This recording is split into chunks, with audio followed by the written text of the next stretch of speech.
This man stepped on a phone charger. This is what happened to his blood.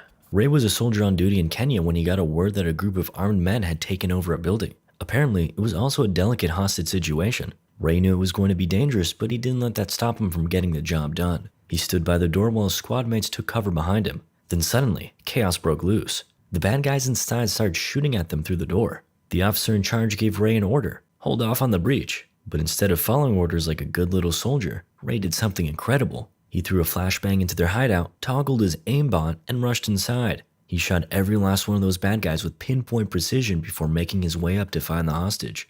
Once there, the bad guy demanded a helicopter.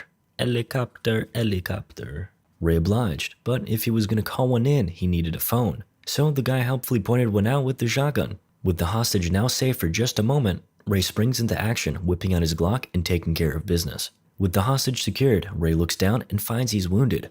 Darn, and he almost got the no damage taken achievement too. When Ray came home from his mission, he was ready to see his wife. He told his fellow soldiers that right there was what they were fighting for. Yes, his wife specifically, and he was ready to embrace her. His wife was a beauty, and they immediately celebrated his return with a scenic vacation. The next morning, Ray woke up alone and confused. Relatable. He felt around in the bed until he found a note that said, "I'm going out for breakfast." Ray washed up in the bathroom, then heard something coming from outside. Armed men broke into his room and spotted Ray's reflection through the mirror. They rushed in, but he fooled them with the old bathroom mirror bamboozle bonanza. They all proceed to fight in an awfully caught, chaotic sequence. To cap it off, this guy punches Ray in the arm. It's not very effective.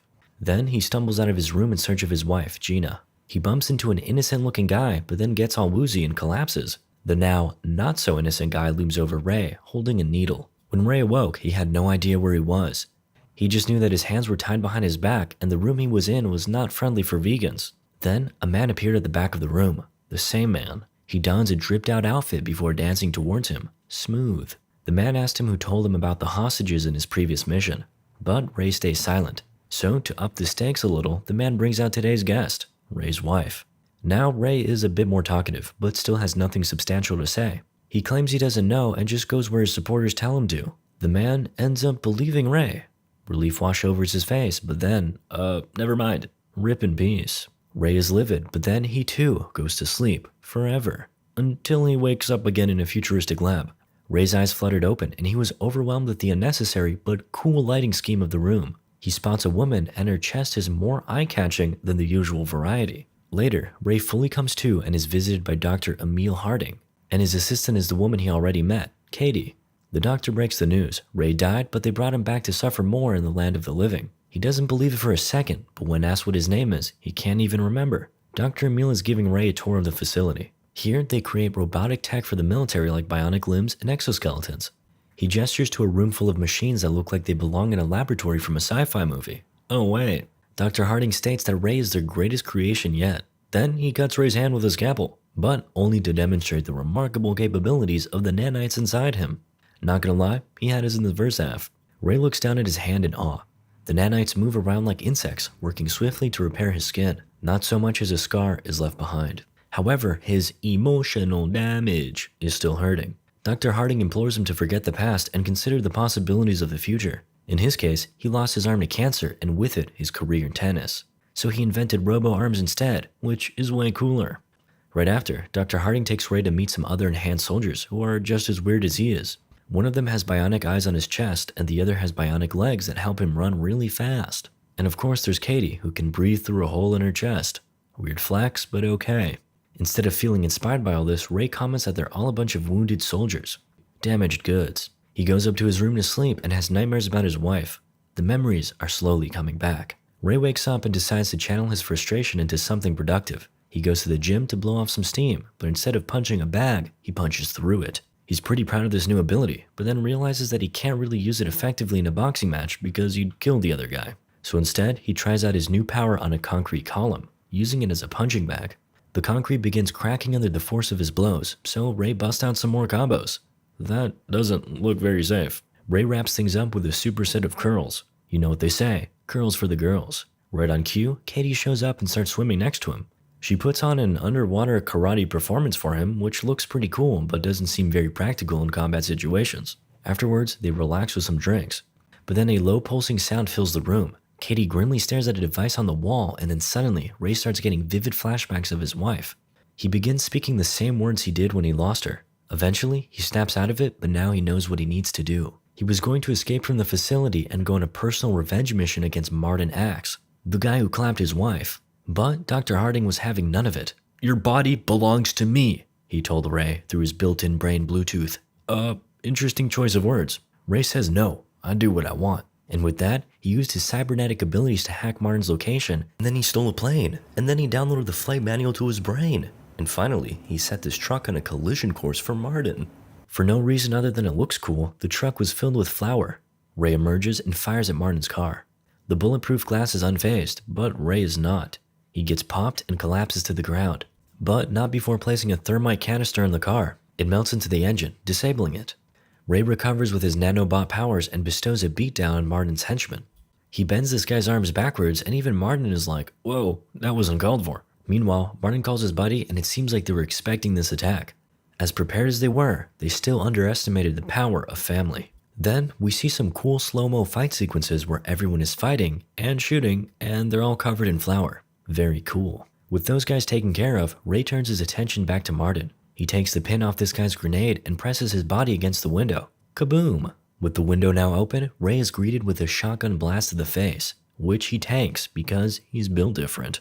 Martin cowers in fear as he pleads with Ray. "I can help you. This is a mistake," he says, but Ray can hardly hear him. Rage takes over as he puts Martin down. Later, Ray returns from his revenge mission and is picked up by his fellow soldiers. He tells Katie he did what he had to do and he's done. Strangely, Katie says she's done too. Puzzled, Ray asks with what. Then Dalton blows up Ray's car and they all walk away from the explosion without looking back, because it's cooler that way. We cut to the lab where Ray tries to get up but has his motor functions disabled. Uh-oh. Dalton proceeds with an expositional dump about the true nature of this arrangement. You see, he hates having to be Ray's babysitter, but this is always his favorite part. He leans into Ray's ear and tells him that Gina is alive. Ray can't respond, but his eyes speak volumes. Dalton explains that Ray's memories are fake and they exploit his revenge to take out their targets. He's basically a deadly, wind-up toy soldier. As his memory is wiped, we pan over to Dr. Harding. He confronts Katie for going off script when she said, "I'm done too." We learn that if she is to leave this facility, her breathing gets turned off. She's reminded that this is the choice she made, but she just wishes that Ray had a choice too. Katie is dismissed, and we learn that the targets Ray is being sent after are actually ex-employees. Talk about workplace misconduct. You see, Dr. Harding wants to make sure he's the only one who knows how to make nanites before they go to market with the product. Stonks.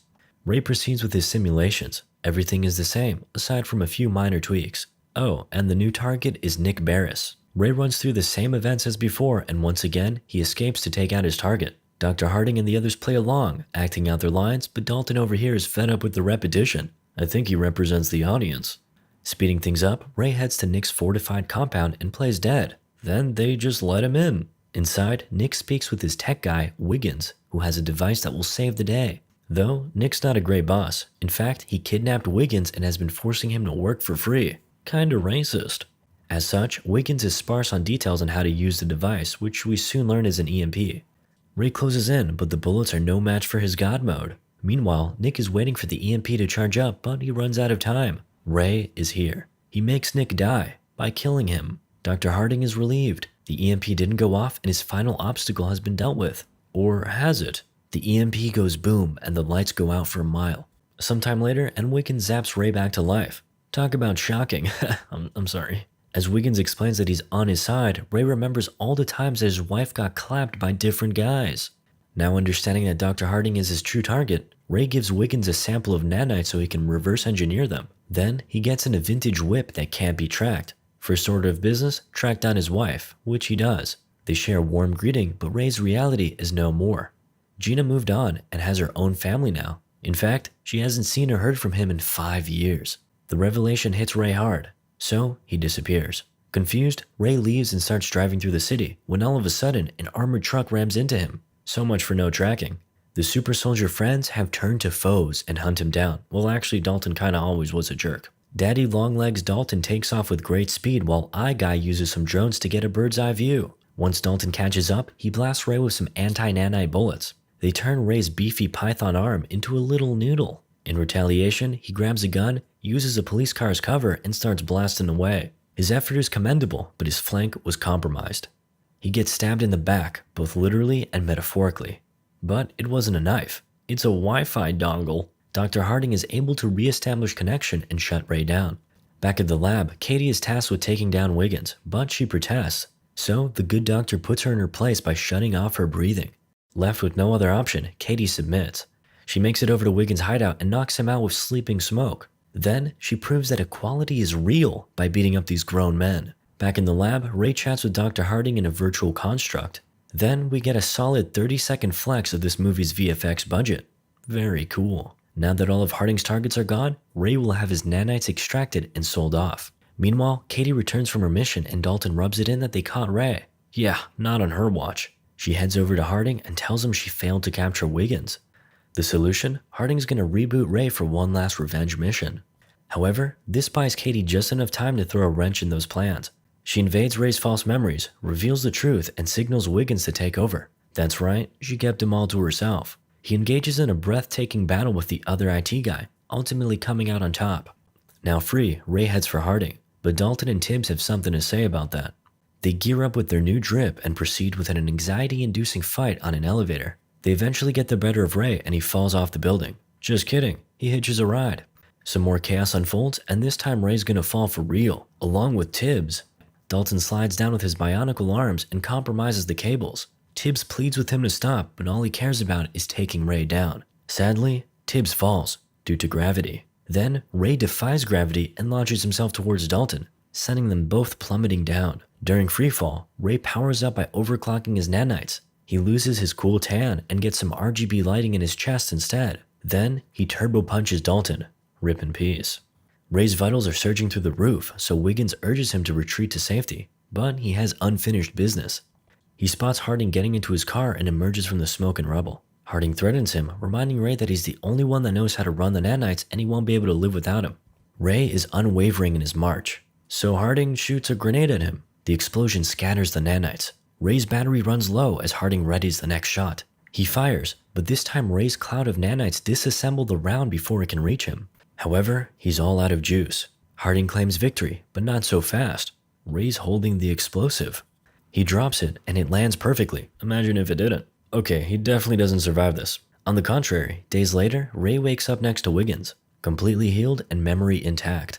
It turns out they managed to bring him back to life for a second time using the nanites, and even added in some bonus stamina points this time. Having completed the main quest and reaching max level, Ray and his squad drive off into the sunset, eager to start playing some of the side missions. Moral of the story? Elon Musk.